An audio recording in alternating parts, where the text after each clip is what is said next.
Everyone laughed until the old man stood up.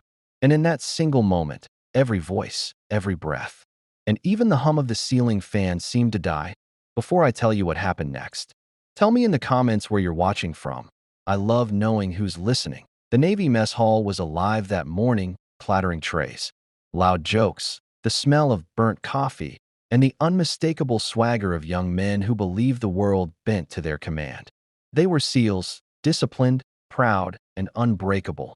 Or at least, that's what they thought. At the far corner of the room, away from the noise, sat an old man in a faded bomber jacket. His posture was straight but humble. His hair, a storm of gray, told stories of years the others couldn't imagine. Nobody knew who he was.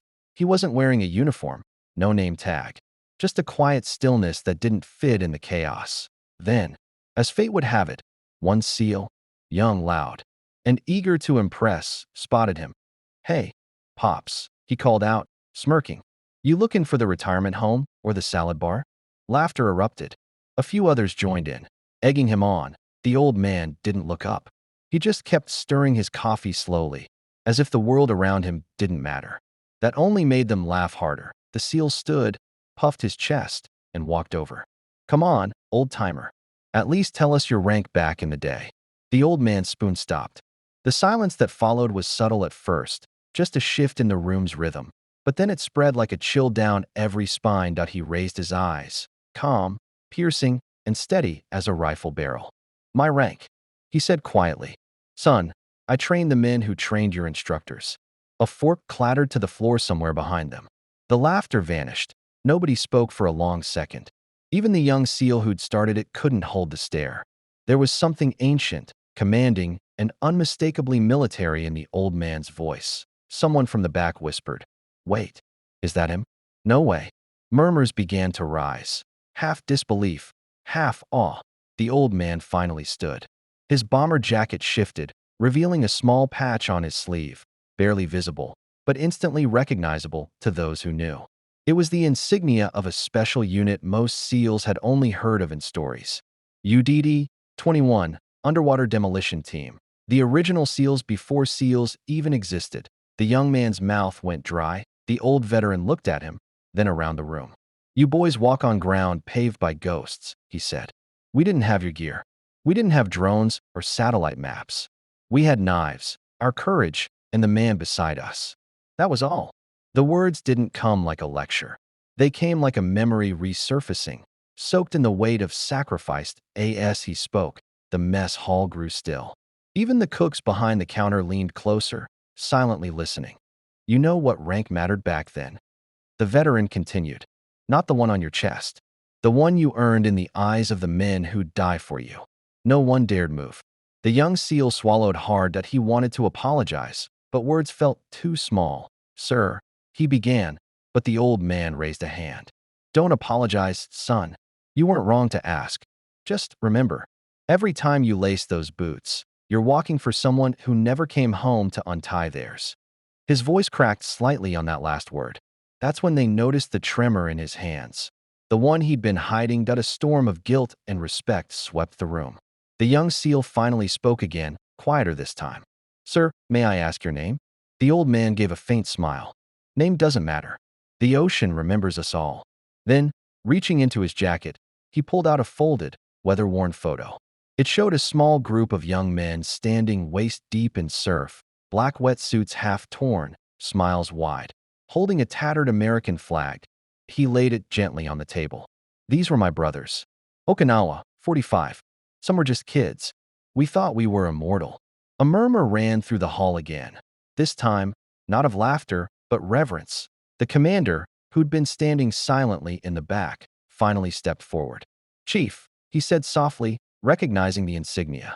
"You shouldn't have to buy your own meal here." The veteran chuckled faintly. "I'm not here for the food, Commander. Just came to see if the spirit's still alive."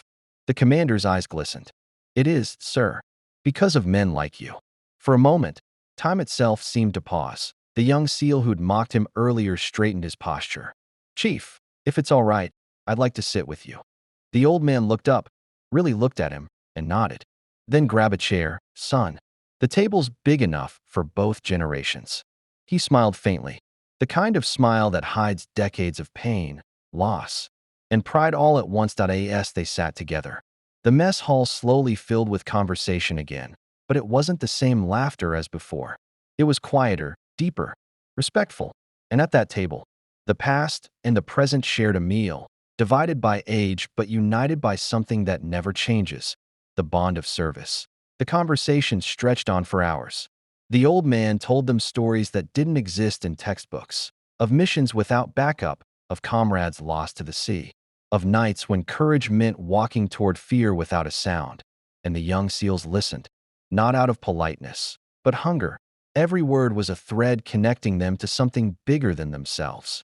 When the veteran finally stood to leave, he moved slowly, gripping the table for balance. "Chief," the commander said, "we'd be honored to have you come back anytime."